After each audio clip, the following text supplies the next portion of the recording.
this is like my fifth time being at the Moth, and the first time I got chosen. So,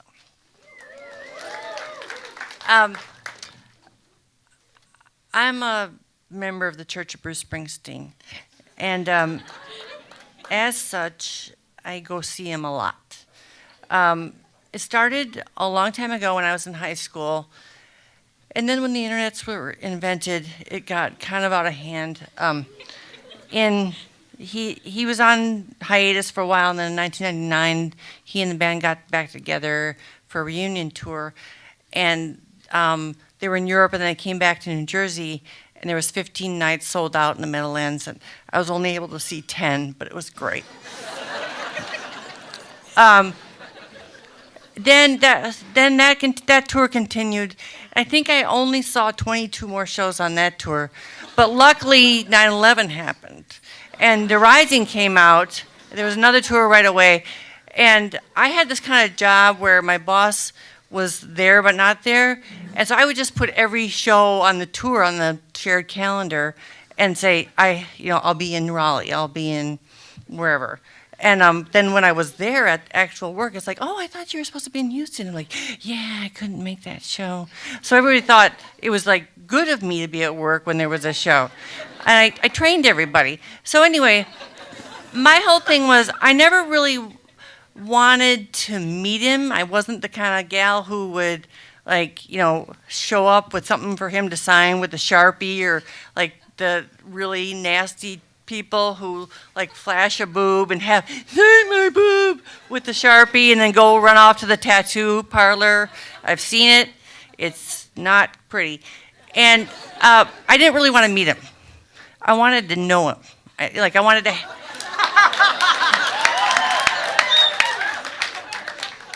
I wanted to hang out because I knew that he and I had a thing.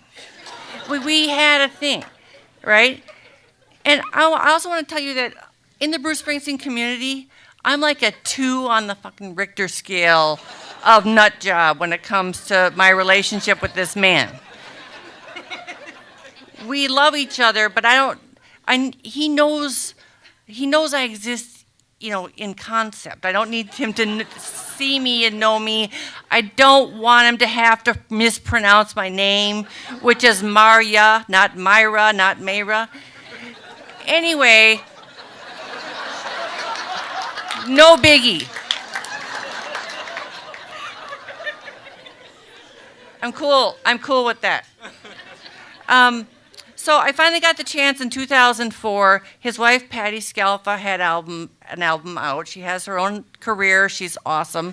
And so I have a friend or two friends who are comedy writer and producers, and they knew I would say senior writer, the head writer at Conan O'Brien when he was on NBC. And so his name is Brian. He's like, why don't you guys come by and watch the show? And I'm in Chicago, and she's here, and we're like, sure, we'll come by. Just come by Rockefeller Center. So we flew to New York, and then we actually got tickets for this thing at CBS in the morning.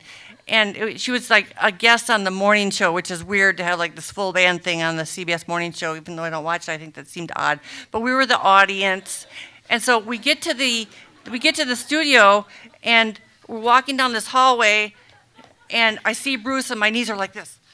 I'm like, oh my God, there he is. And Emily's like, just grab a hold of yourself. Just get a handle on it. She's like, what would Walter Payton do? Or what would Walter Payton say? I'm like, I don't know. I just don't even like the Bears. I'm a Packers fan. Like, what would Walter Payton say? You act like you've been here before. All right? And so she's in the business. So she's like, this is so uncool to have this woman who can't fucking handle herself. So anyway, we do the thing in the morning. We meet Patty. It was wonderful. But the big event was in the afternoon. And so I'm going to hurry because this is really the meat of the story. So we find out at 3 o'clock, Brian calls us and says, they're upstairs. They're on the 5th floor at Rock Center. You guys can come anytime. I'm really sorry. There's no seats in the studio. You're going to have to hang out backstage. Like, okay, we'll manage. So we get our all access passes. We go up. The elevator's door opens, and there's Bruce Springsteen, and there's me, and Emily, And he says, I can never remember where the fucking men's room is in this place.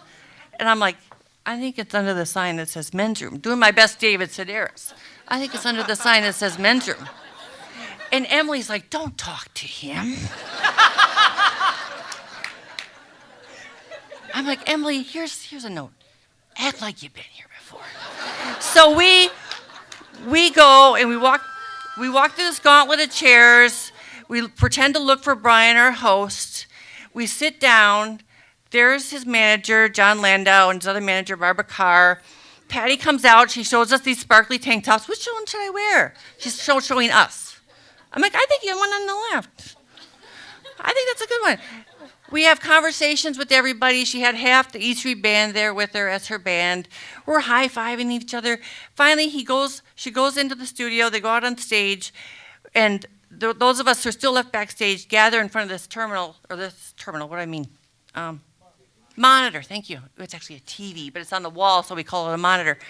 And we're standing there, and she's singing, and I look, and Bruce Springsteen is here next to me, so close to me that I could feel the warmth of his body. And she finishes, and I impulsively, because I'm so outgoing and so caring, I grab his forearm, and I say, were you nervous for her?